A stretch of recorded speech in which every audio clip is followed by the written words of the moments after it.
विद्या के मनीषीगण वेबिनार श्रृंखला का आयोजन सबसे पहले हमने 18 जून 2020 को किया और आज ये इस कड़ी का 7वां वेबिनार है। हमने शुरुआत किया था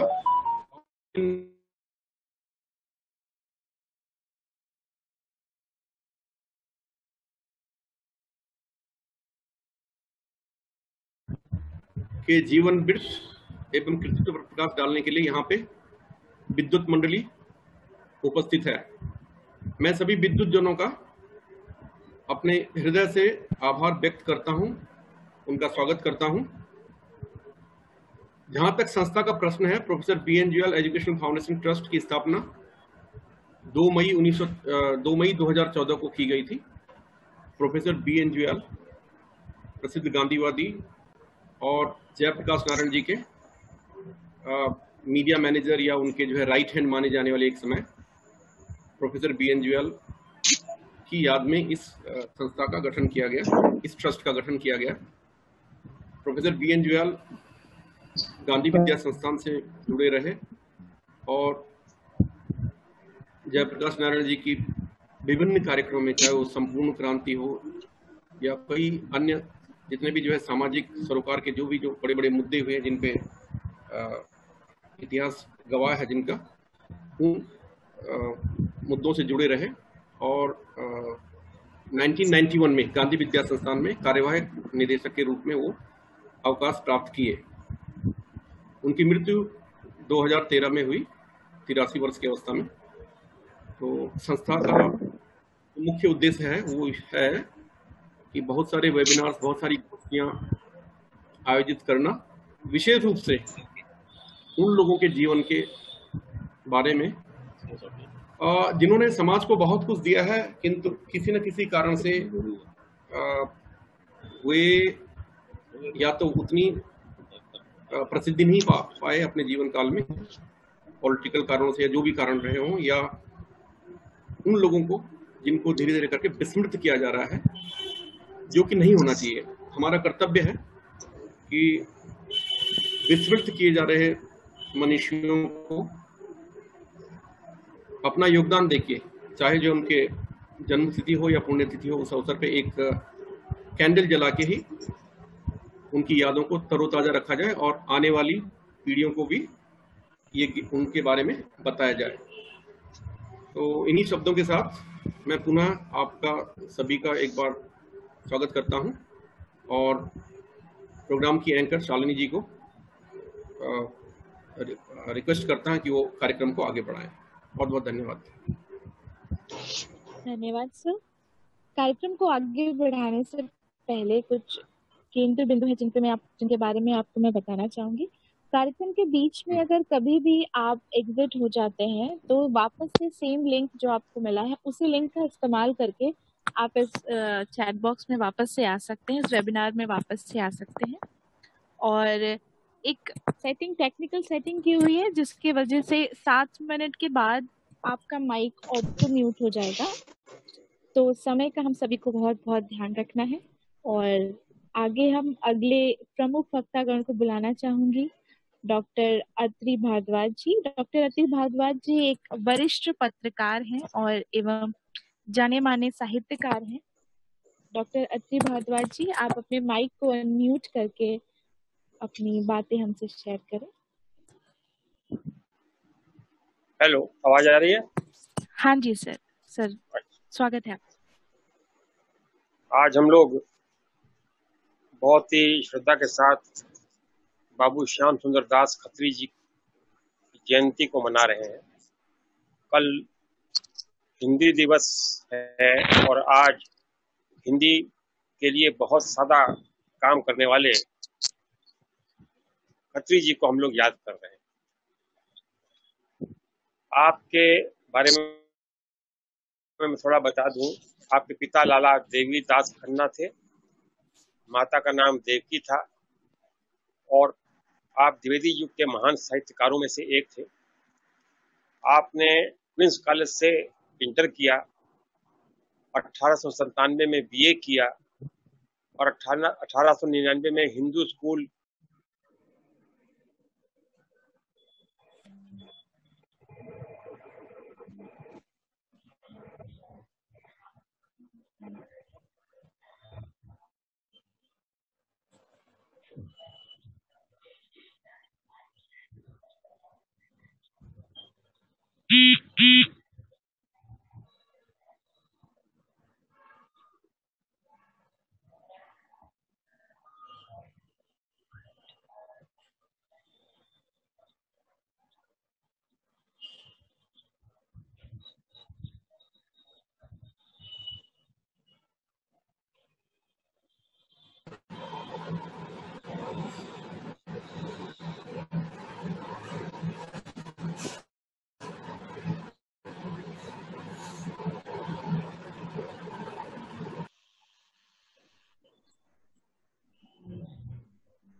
डॉक्टर अत्री जी की आवाज नहीं आ रही है।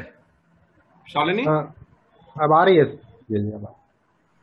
नहीं आ रही आवाज। आवाज नहीं आ रही। आ रही है अब, बीच में नहीं आ रही। कहाँ है आवाज आ रही है?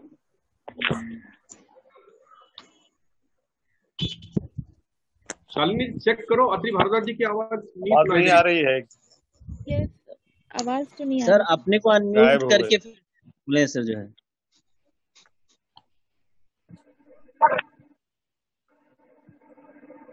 What happened?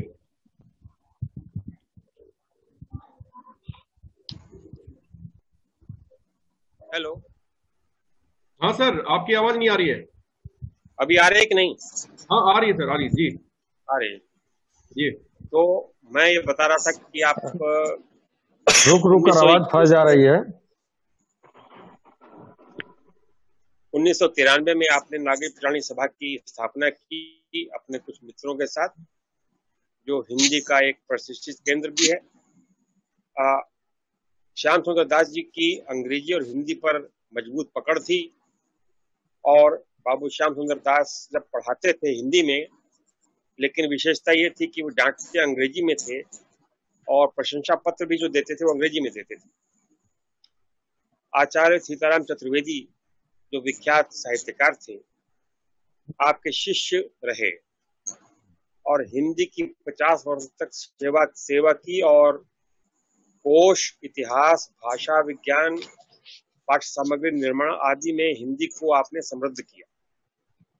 वे अपनी विद्वता का आदर्श आज नहीं है, फिर भी छोड़ गए हमारे बीच, जिसका हम अनुकरण कर रहे हैं। वे अपनी विद्वता का आदर्श छोड़ गए और साथ ही हिंदी प्रचारक, हिंदी के उन्नयक के रूप में आपकी बहुत बड़ी ख्याति है। आपने अनेक मौलिक ग्रंथ लिखने के बावजूद न्यायालयों में, अदालतों में हिंदी के प्रवेश के लिए आपने आंदोलन किया। आपने सरस्वती पत्रिका का संपादन किया। इसके साथ ही हिंदी आर्य भाषा पुस्तकालय खड़ा किया। इसके बावजूद आपने कभी ये नहीं सोचा कि हिंदी के प्रति कोई दुर्भावना कोई पाले।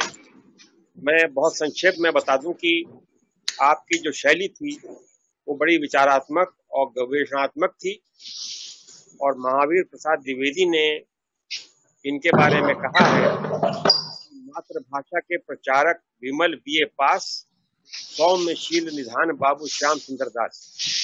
तो इसी से पता लगता है कि इन्होंने हिंदी के प्रति कितना अनुराग के साथ काम किया। वहीं मैथिलीशरण गुप्त ने इनके लिए कहा है कि मातृभाषा के हुए जो विगत 50 नाम उनका एक ही है, श्याम सुंदर दास। तो आचार्य रामचंद्र शुक्ल के पहले हिंदी विभाग की कमान आप ही के पास थी, और आपने हिंदी के उन्नयन के लिए, हिंदी के प्रचार के लिए, और आज जो हिंदी जिस जगह पर पहुंच गई है, हमें उसकी चिंता करनी चाहिए। हम कल हिंदी दिवस ही मना रहे हैं, और आज बाबू श्याम सुंदर दास खत्री की जयंती भी मना रहे हैं। इन दोनों के बीच में हम हिंदी को आज कहाँ पा रहे हैं, यह सोचनीय विषय है। और हम ये संकल्प लेते हैं कि हिंदी को उसकी प्रतिष्ठा वापस मिले, और इनका स्मरण करने का उद्देश्य यही है कि हम अपनी मातृभाषा की तरफ लौटें और इंग्लिश ना बन करके शुद्ध रूप से हिंदी की ओर हम कदम बढ़ाएं और हिंदी को समृद्ध करें, जो कि हमारे पूर्वजों ने और हमारे बुजुर्गों ने किया था। इन्हीं शब्दों के साथ मैं इस वेबिनार में जितने भी शामिल हैं उनका स्वागत करता हूं और इस चर्चा को आगे बढ़ाने की मैं आपसे अपील करता हूं। बहुत बहुत धन्यवाद सर। आप सभी को मैं बताना चाहूंगी कि आज के हमारे कार्यक्रम की अध्यक्षता डॉक्टर हेतु भारद्वाज जी कर रहे हैं और इसी के साथ हम अपने प्रमुख वक्तागण को आमंत्रित करना चाहेंगे। डॉक्टर राम सुधार सिंह जी, जो कि एक सुप्रसिद्ध समीक्षक हैं। डॉक्टर राम सुधार सिंह जी, अगर आप लाइन पे हैं हमारे साथ तो अपने माइक को अनम्यूट करके आप अपने विचार हमारे साथ साझा करें। बहुत बहुत धन्यवाद शालिनी जी, आपको मैं बहुत ही आभारी हूँ professor V N Jual educational foundation trust के, जिन्होंने लगातार वेबिनार के माध्यम से उन साहित्य की मनीषियों को याद किया है, अगली पीढ़ी से परिचित कराया है जिन्हें लोग भूलते जा रहे हैं। और यह पितृपक्ष है, ये हमारे साहित्य के पुरखे हैं, ये हमारे बाबा दादा नाना हैं साहित्य के। हम सभी को उनको याद करते हुए उनके प्रति श्रद्धा निवेदित कर रहे हैं। जुड़े हुए आप सभी लोगों को प्रणाम करता हूं, विशेष करके डॉक्टर राजीव श्रीवास्तव जी को, हेतु भारद्वाज जी, जिनके लेखन से जिनको बहुत प्रभावित रहा हूं, उन्हें भी सादर प्रणाम करता हूं। प्रोफेसर श्रद्धानंद जी, आप सभी को सादर प्रणाम, जो लोग भी इससे जुड़े हुए हैं। श्याम सुंदर दास के जी बहुत अच्छी पृष्ठभूमि के साथ आपके सामने रखा गया। आप सोचिए कि ये बताया गया कि वो जब हाई स्कूल और इंटरमीडिएट के विद्यार्थी थे तब उन्होंने नागरी प्रचारणी सभा की स्थापना में सहयोग किया था, योगदान किया था, अथवा यह कहें कि उनकी सबसे अग्रणी भूमिका थी। श्याम सुंदर दास जी जब इस काशी में पैदा होते हैं, उनके ठीक लगभग 10 वर्ष के बाद भारतेंदु का निधन हो जाता है। भारतेंदु खड़ी बोली गद्य के अग्रणी जन्मदाता, खड़ी बोली गद्य का स्वरूप इस काशी की माटी में निर्धारित हुआ। हिंदी भाषा कैसी हो, उर्दू प्रधान भाषा हो या संस्कृत प्रधान भाषा हो, इस विवाद को दूर करते हुए हिंदी को नई चाल में ढाला भारतेंदु बाबू ने। और ठीक श्याम सुंदर दास के जन्म के 10 वर्ष के बाद भारतेंदु बाबू इस दुनिया को छोड़ करके चले जाते हैं। एक बाल मन के भीतर हिंदी का प्रेम कैसे पैदा हुआ होगा, जबकि परिवार किसका है? व्यापारिक परिवार है। लाहौर में इनके पिता थे, अमृतसर आ गए, वहां से काशी आ गए, एक खत्री परिवार में जन्म होता है।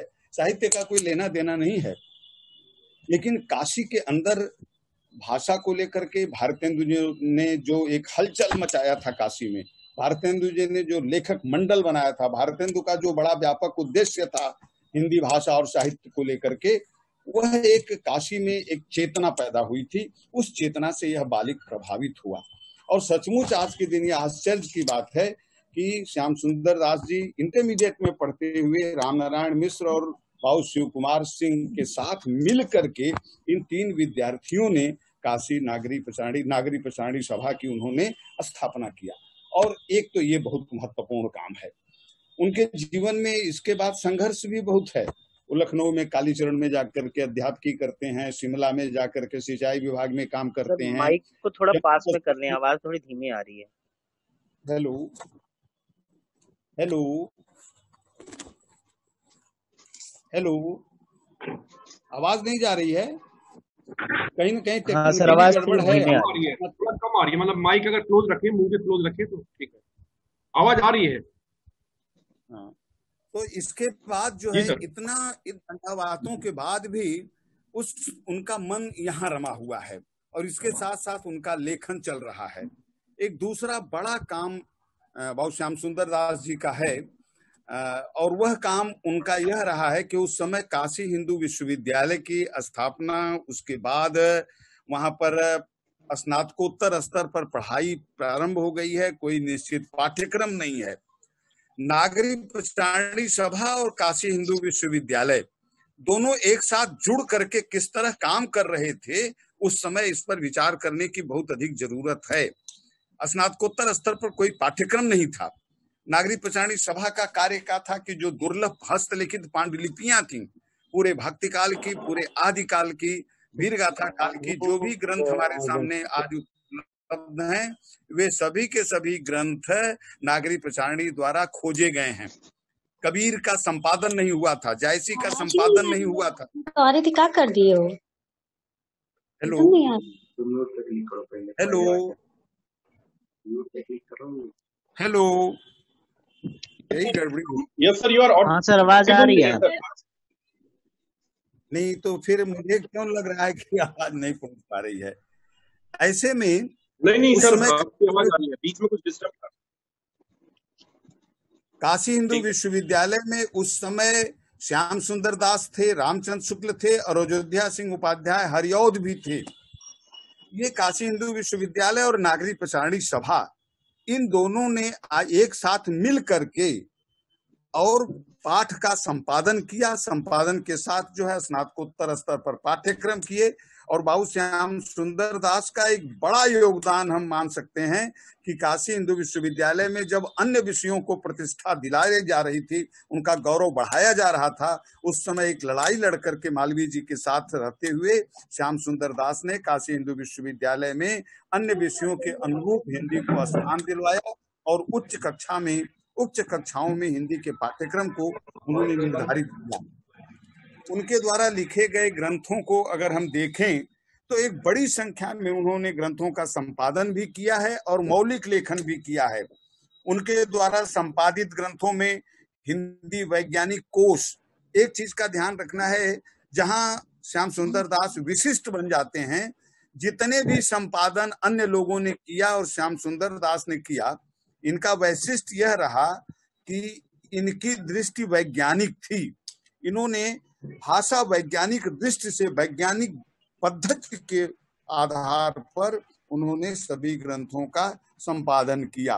और उस समय हिंदी साहित्य में न तो वैज्ञानिक आलोचना विकसित हो पाई थी, भाषा विज्ञान का पूरी तरह से अभाव था, लेकिन श्याम सुंदर दास जी ने अंग्रेजी विद्वान हडसन और वर्सफोल्ड की आलोचना पुस्तकों को पढ़ा और उसके आधार पर हिंदी आलोचना और हिंदी समीक्षा का वैज्ञानिक विकास इन्होंने किया।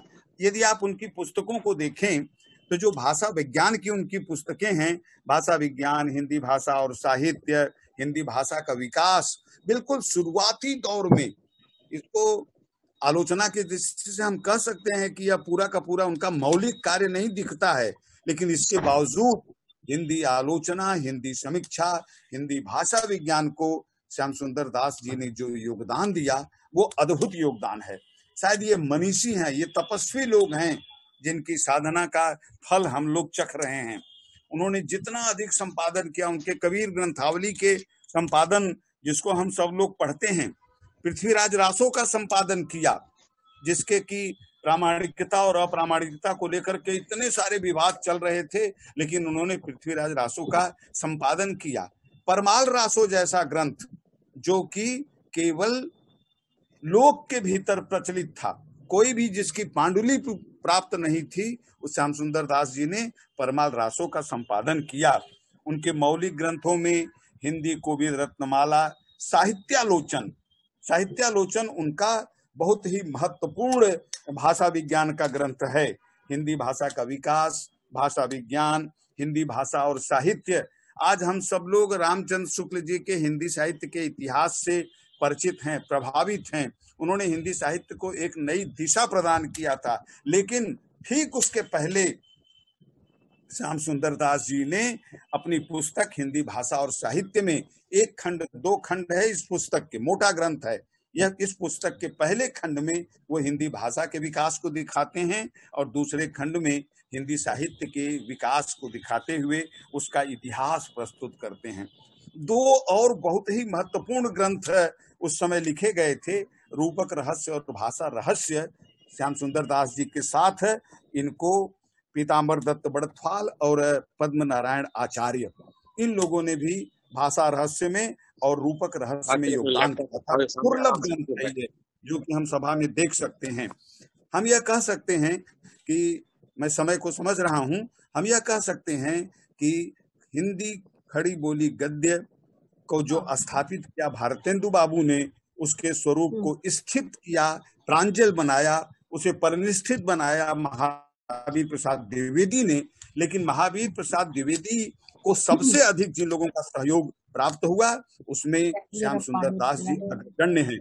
उन्होंने हिंदी भाषा, वो चाहते थे कि हिंदी भाषा का ज्यादा से ज्यादा प्रचार प्रसार हो, हिंदी भाषा विश्वविद्यालयों में उच्चतर कक्षाओं में पढ़ाई जाए और हिंदी भाषा एक वैज्ञानिक दृष्टि लेकर के आगे बढ़े। यह श्याम सुंदर दास जी का बहुत बड़ा योगदान है। हिंदी दिवस के एक दिन पूर्व ऐसे मनीषी का, बाबू श्याम सुंदर दास का, जिसके बारे में महावीर प्रसाद द्विवेदी ने कहा था, शायद अत्रि जी ने उसको कोट भी किया, मैं उसमें सुन नहीं पाया। महावीर प्रसाद द्विवेदी जी ने कहा था, मातृभाषा के प्रचारक विमल बीए पास, सौम्यशील निधान बाबू श्याम सुंदर दास। हिंदी के ऐसे तपस्वी, ऐसे मनीषी, ऐसे साधक को मैं नमन करता हूँ। आप सभी को बहुत बहुत धन्यवाद सर। कार्यक्रम को आगे बढ़ाते हुए हम हमारे अगले प्रमुख वक्तागण को आमंत्रित करना चाहूंगी, जो कि बहुत ही सुप्रसिद्ध और वरिष्ठ साहित्यकार हैं, डॉक्टर मुक्ता जी। डॉक्टर मुक्ता जी, आप अपने माइक को अनम्यूट करके अपने विचार आज के हमारे इस विषय पे अपने विचार हमारे साथ साझा करें।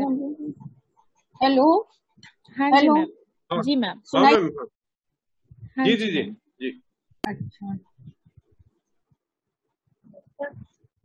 सभी वेबिनार पर उपस्थित विद्वज्जनों और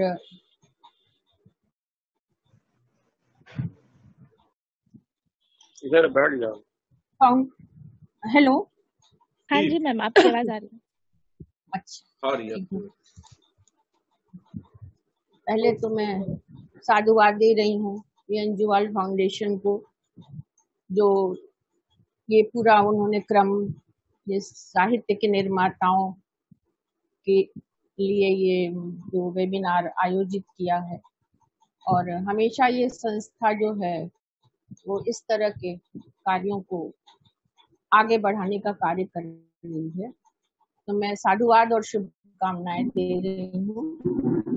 और वेबिनार में उपस्थित हमारे जितने विद्वज्जन हैं, उन सभी का मैं अभिनंदन कर रही हूँ।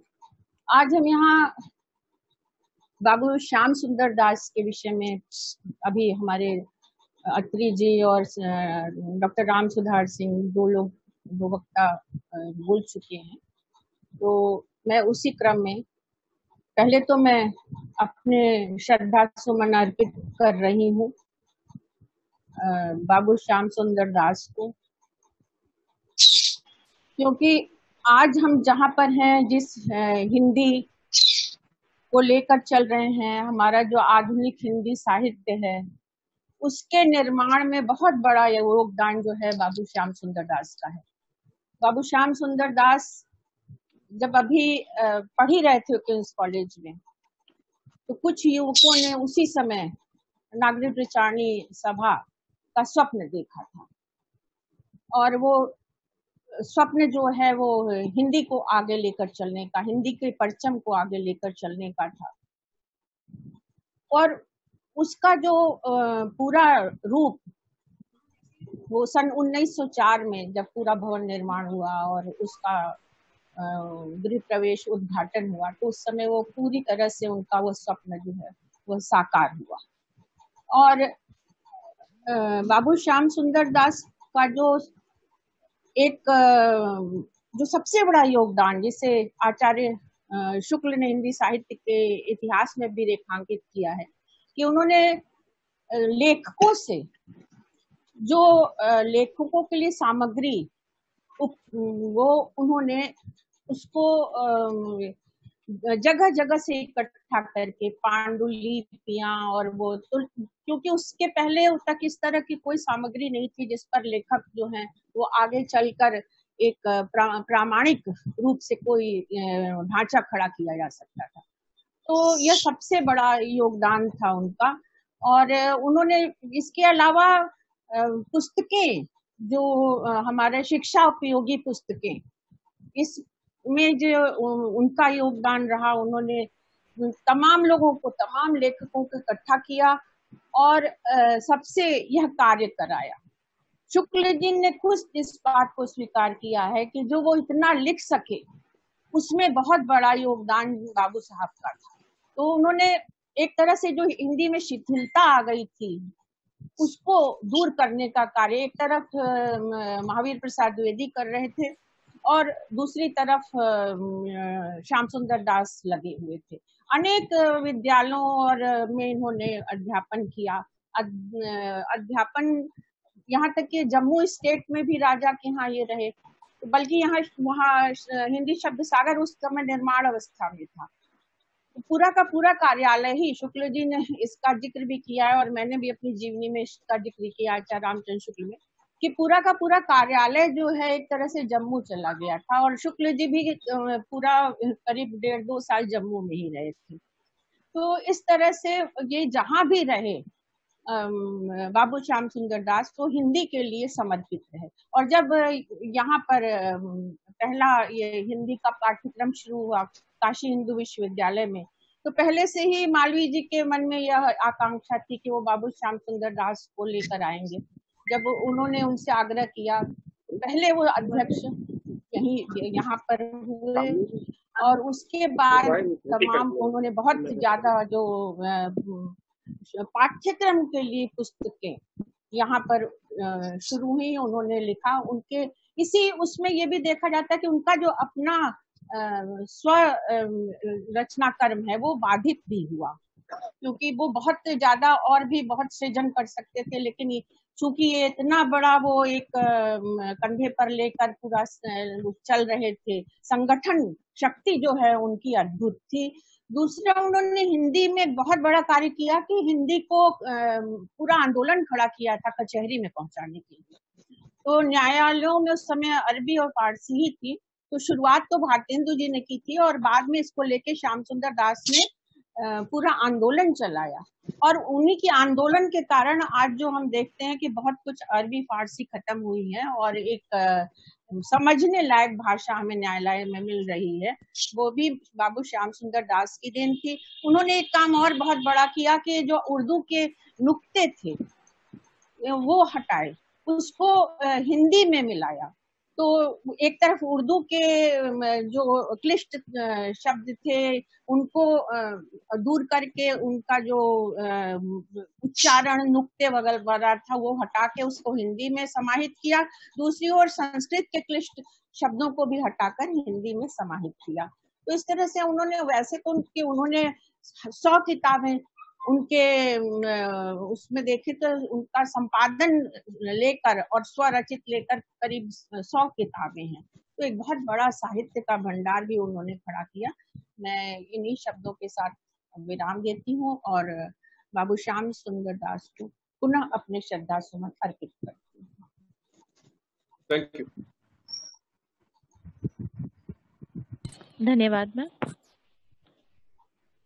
अब हम हमारे अगले प्रमुख अब शालिनी बस 2 मिनट बचा है, तो बेहतर होगा कि हम लोग फिर से जुड़ जाएं क्या?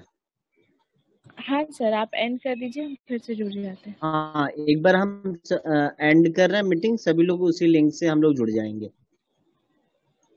हाँ ठीक है, कर सकते हैं। उसी लिंक पे दोबारा लिंक करके क्लिक करके फिर जुड़ सकते हैं। ओके।